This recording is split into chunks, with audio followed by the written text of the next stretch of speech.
നിങ്ങളുടെ ഇഷ്ട പരമ്പരകൾ എക്സ്ക്ലൂസീവായി സൺ നെക്സ്റ്റ് ആപ്പിലൂടെ തികച്ചും ഫ്രീ ആയി ഇപ്പോഴേ ആപ്പ് ഡൗൺലോഡ് ചെയ്യൂ. ജയറാം പഠിച്ച കൊട്ടിയം NSS കോളേജിലെ ഫിസിക്സ് ഡിഗ്രി വിദ്യാർത്ഥിനിയായിരുന്നു ജാനകി. പഠനത്തിൽ ബ്രില്യന്റ് ആയിരുന്ന ജാനകിയോട് ജയറാമിന് ഇഷ്ടം തോന്നിയത് സ്വാഭാവികം. ആദ്യമൊന്നും ജാനകി വഴങ്ങിയില്ല. പക്ഷെ ജയറാമിന്റെ ഇഷ്ടം ആത്മാർത്ഥമാണെന്ന് തോന്നിയപ്പോ ജാനകി യെസ് പറഞ്ഞു. ഞാൻ ഈ പറഞ്ഞതിനെ ഒന്ന് തിരുത്തി പറയാ. ജയറാമിന്റെ ഇഷ്ടം ആത്മാർത്ഥമാണെന്ന് തോന്നിയത് കൊണ്ടല്ല, ജയറാമിന്റെ ഇഷ്ടം ആത്മാർത്ഥമായതുകൊണ്ട് തന്നെയാ ജാനകി തിരിച്ചും പ്രണയിച്ചത്. അത്രയ്ക്കിഷ്ടമായിരുന്നു ജയറാമിന് ജാനകിയെ.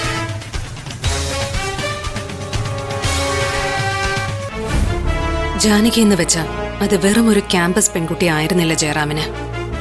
ഒരാവേശമായിരുന്നു. അവളില്ലാത്തൊരു ജീവിതത്തെക്കുറിച്ച് ജയറാമിന് ചിന്തിക്കാൻ പോലും ആവുമായിരുന്നില്ല. മനസ്സിൽ ഉറക്കത്തിൽ പോലും ജാനകി മാത്രമായിരുന്നു ഉള്ളിൽ. അവളുടെ സങ്കടങ്ങൾ ജയറാമിന്റെയും സങ്കടങ്ങളായിരുന്നു. അവളുടെ കണ്ണൊന്ന് നനഞ്ഞ അറിയാതെ തന്നെ ജയറാമും കരയും. എന്നിട്ടും അവളെ കൊന്നുകളയാൻ ജയറാമിന് എങ്ങനെ മനസ്സ് വന്നു? അല്ല, ഞാനല്ല. ഞാൻ ജാനകി ഒന്നും ചെയ്തിട്ടില്ല. ഞാൻ ജാനകിയെ കൊന്നിട്ടില്ല. ഞാനത് ചെയ്യില്ല മേഡം. എനിക്കതിന് പറ്റില്ല. ഞാൻ അത്രയ്ക്ക് സ്നേഹിച്ചിരുന്നു അവളെ. Cool cool Jayaram. സത്യമാണ് ഞാൻ പറഞ്ഞത്. എന്റെ ജാനകിയെ ഞാൻ ഒന്നും ചെയ്തിട്ടില്ല. ഓക്കെ ഓക്കെ, ജയറാം ഈ പറഞ്ഞത് ഞാൻ വിശ്വസിക്കുന്നു. ജയറാം ജാനകിയെ ഒന്നും ചെയ്തിട്ടില്ല. പക്ഷേ അവൾ എങ്ങനെ മരിച്ചുവെന്ന് ജയറാമിന് നന്നായി അറിയാം.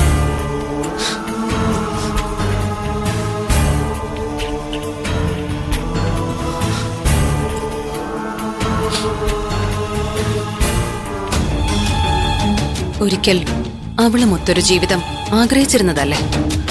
സ്വന്തം പെണ്ണെന്ന് മനസ്സിൽ ഉറപ്പിച്ചതല്ലേ? അവളെ കൊന്നുകളഞ്ഞവരെ വെറുതെ വിടുന്നത് ശരിയാണോ ജയറാം? എന്തിനും കൂടെ ഉണ്ടാവുമെന്ന് ജാനകി വിശ്വസിച്ചിരുന്ന ഒരേ ഒരാളായിരുന്നു ജയറാം. ആ ജയറാം മരണശേഷം പോലും അവൾക്ക് തുണയായില്ല എന്നറിഞ്ഞ അവളുടെ ആത്മാവ് പോലും കരഞ്ഞുപോകും. ജാനകി ഒരിക്കലും ആത്മഹത്യ ചെയ്തതല്ല, കൊന്നതാ അവളെ. ജയറാമിൽ നിന്ന് പറിച്ചെടുത്ത് കളഞ്ഞതാ. എന്നിട്ടും എന്താ ജയറാം ഇങ്ങനെ? താൻ ഒരല്പം പോലും അവളെ സ്നേഹിച്ചിരുന്നില്ല എന്ന് പറയേണ്ടി വരും എനിക്ക്. അങ്ങനെ പറയരുത് മേഡം. ഞാൻ അവളെ സ്നേഹിച്ചിരുന്നു, ഇപ്പോഴും സ്നേഹിക്കുന്നു. എന്റെ ജീവിതത്തിൽ അവളുടെ സ്ഥാനത്ത് ഇനി വേറൊരു പെണ്ണ് വരികയില്ല. പക്ഷെ മരിക്കാൻ എനിക്ക് പേടിയാണ്. എന്തെങ്കിലും പുറത്ത് പറഞ്ഞു പോയാ കൊന്നുകളയും എന്നെ.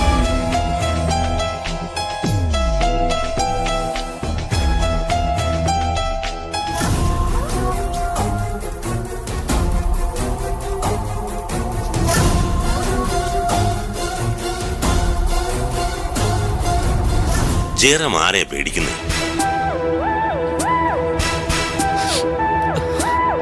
ജയറാമിന്റെ മുഖത്തെ ഈ ഭീതി എനിക്ക് മനസ്സിലാവുന്നുണ്ട്.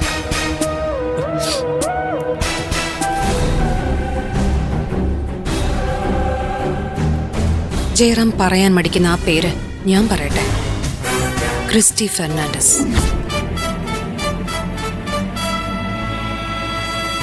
ഈ പറഞ്ഞ ക്രിസ്റ്റിയുമായി ജയറാമിന് നല്ലൊരടുപ്പമുണ്ടായിരുന്നു. നല്ല അടുപ്പം എന്ന് ഞാൻ ഉദ്ദേശിച്ചത് അടുപ്പത്തിന്റെ ആഴമാണ്, അതിന്റെ പവിത്രതയല്ല.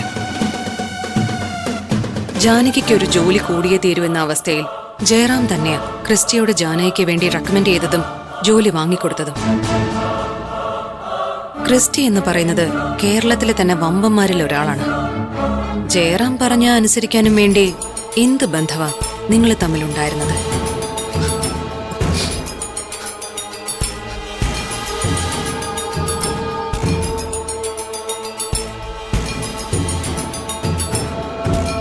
ഭയക്കണ്ട, ആരെങ്കിലും കൊന്നുകളയുന്ന പേടിയും വേണ്ട. ഈ ജില്ലയുടെ കളക്ടർ തരുന്ന വാക്ക്, ജയറാമിന്റെ ദേഹത്ത് ഒരു തരി മണ്ണ് നുള്ളിയിടില്ല ആരും.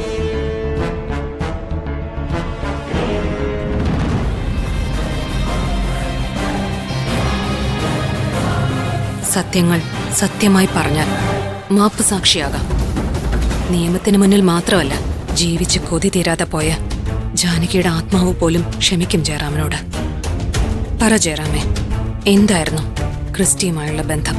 മാഡം പറഞ്ഞതുപോലെ അതത്ര നല്ല ബന്ധമായിരുന്നില്ല. അതെന്താണെന്ന് വെച്ചാൽ നീ അങ്ങ് തുറന്നു പറ, അതായിരിക്കും നല്ലത്. ജയറാം പ്ലീസ് പറയൂ, മനസ്സ് തുറക്ക.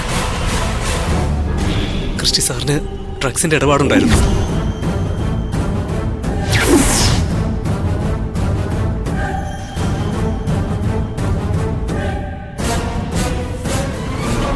എക്സ്പോർട്ടിംഗ് കമ്പനിയുടെയൊക്കെ മറവിൽ ഇടുക്കിയിൽ നിന്നുള്ള ചരക്കുകൾ സാർ വിദേശത്ത് പോലും കയറ്റി അയക്കുന്നുണ്ട്.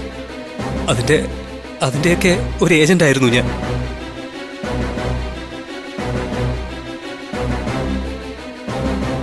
ചെന്ന് പെട്ടുപോയതാണ്. പിന്നെ തലയുരാൻ കഴിഞ്ഞില്ല. അതിനിടയില ജാനകി ഒരു ജോലി വേണമെന്ന് പറഞ്ഞത്.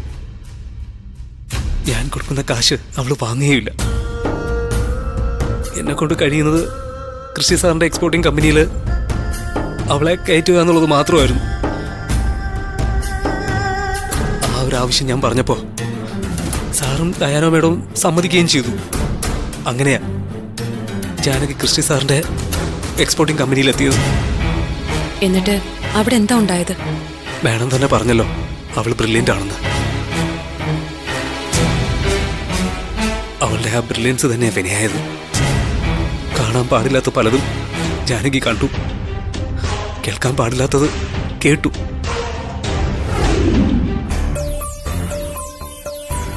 അങ്ങോട്ട് വെച്ചേക്ക്.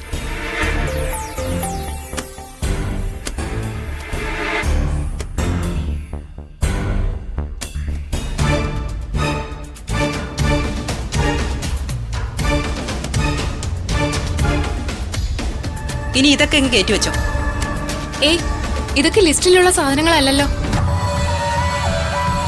അതൊക്കെ അങ്ങോട്ട് മാറ്റി വെക്കേ, ഇപ്പൊ കേട്ടണ്ട. മാഡം, ലിസ്റ്റിലില്ലാത്ത സാധനങ്ങൾ സാധാരണ ഇവിടുന്ന് കയറ്റി വിടാറുണ്ട്. അത് മാനേജർ സാറ് വിളിച്ചു പറഞ്ഞിട്ടാ. അതൊക്കെ എങ്ങനെ ശരിയാവും? ബില്ലിലില്ലാത്ത സാധനങ്ങൾ എങ്ങനെയാ ഷിപ്പ് ചെയ്യുന്നേ? അതൊന്നും വേണ്ട.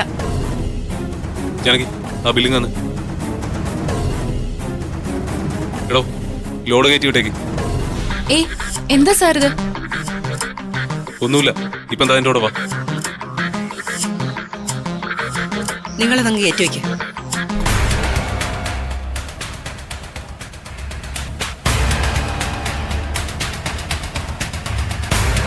ജാനകി,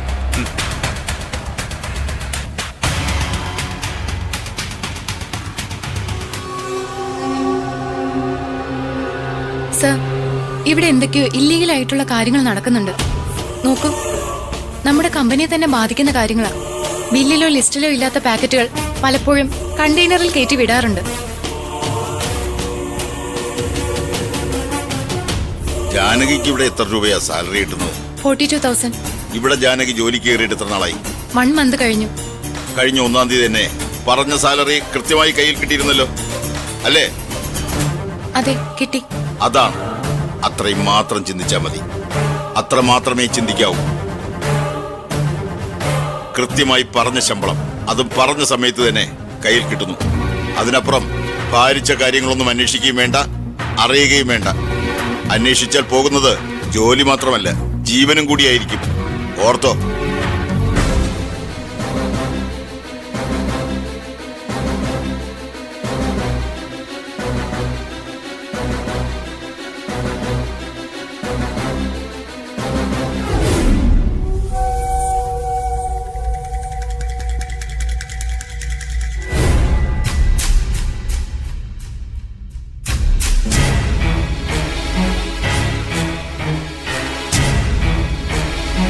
ആ സംഭവം ജാനകിയുടെ മനസ്സിനെ വല്ലാതെ അലട്ടാൻ തുടങ്ങി.